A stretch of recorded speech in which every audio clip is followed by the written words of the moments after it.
गुरु प्यारी साध संगत जी, आप सभी को प्यार भरी राधा स्वामी जी।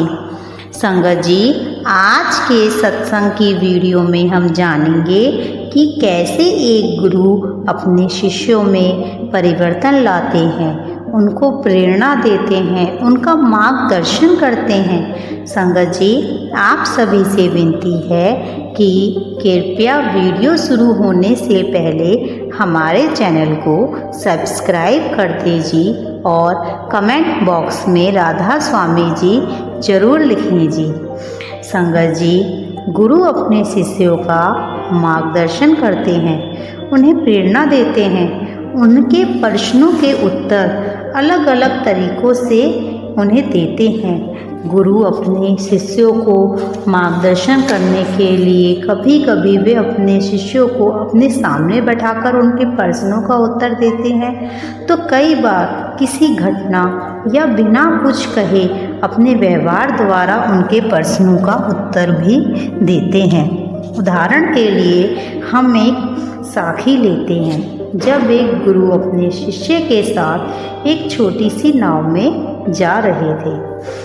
गुरु दोनों हाथों में एक एक चप्पू थामे नाव चला रहे थे। जब शिष्य ने उनसे पूछा कि परमात्मा ने हमें दुख और सुख क्यों दिए, क्या वह केवल हमें सुख नहीं दे सकता था? गुरु ने उसे कोई सीधा उत्तर नहीं दिया। उन्होंने एक चप्पू शिष्य के हाथ में थमाकर उसे नाव चलाने के लिए कहा और स्वयं चुपचाप बैठ गए, मानो वे थक गए हों। शिष्य बहुत निराश हो गया जब उसने देखा कि नाव एक ही स्थान पर चक्कर खा रही है और उसकी पूरी कोशिश के बावजूद भी आगे नहीं बढ़ रही है। तब उसने यह बात गुरु से कही और उनसे विनती की कि वह उसका मार्गदर्शन करे, उसे क्या करना चाहिए। गुरु ने उसे दूसरा चप्पू पकड़ा दिया। जब शिष्य ने दोनों चप्पू चलाने शुरू किए तो नाव आगे बढ़ने लगी। उसके बाद गुरु ने शिष्य को समझाया कि हमारा जीवन इस नाव की तरह है। सुख और दुख इसके दो चप्पू हैं। यदि जीवन को आगे बढ़ाना है तो दोनों चप्पू आवश्यक हैं।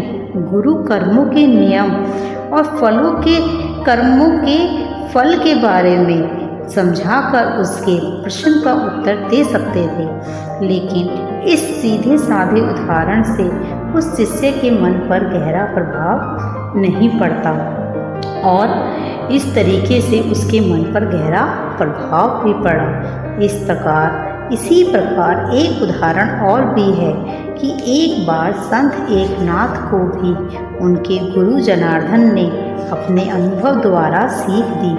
एक दिन गुरु जनार्दन ने संत एकनाथ को बही खाते में एक पाई की गलती ढूंढने के लिए कहा। एकनाथ पूरी रात बही खाते को ध्यानपूर्वक देखते रहे। तब कहीं सुबह होने तक उन्हें वह गलती मिली और वह बहुत खुश हुए। गुरु को अपनी यह उपलब्धि बताते हुए वे गर्व से फूले नहीं समा रहे थे। गुरु जनार्दन ने एकनाथ से कहा, एक छोटी सी गलती को ढूंढने में तुमने कितनी कोशिश और एकाग्रता की आवश्यकता पड़ी? क्या तुम इस बात की कल्पना कर सकते हो कि परमात्मा को पाने के लिए तुम्हें कितना परिश्रम करना पड़ेगा? इस एक गलती को ढूंढकर तुम्हें कितनी खुशी हुई? क्या तुम उस आनंद की कल्पना कर सकते हो जो तुम्हें परमात्मा की प्राप्ति पर होगी? यह सुनकर एकनाथ जी को एहसास हुआ कि अभी तक तो अंतर्मुख साधना में उन्होंने जो भी थोड़ा बहुत प्रयास किया है उसका कोई महत्व नहीं। इस घटना के बाद उन्होंने अपना अधिकांश समय गहरी साधना और आत्मचिंतन में बिताया।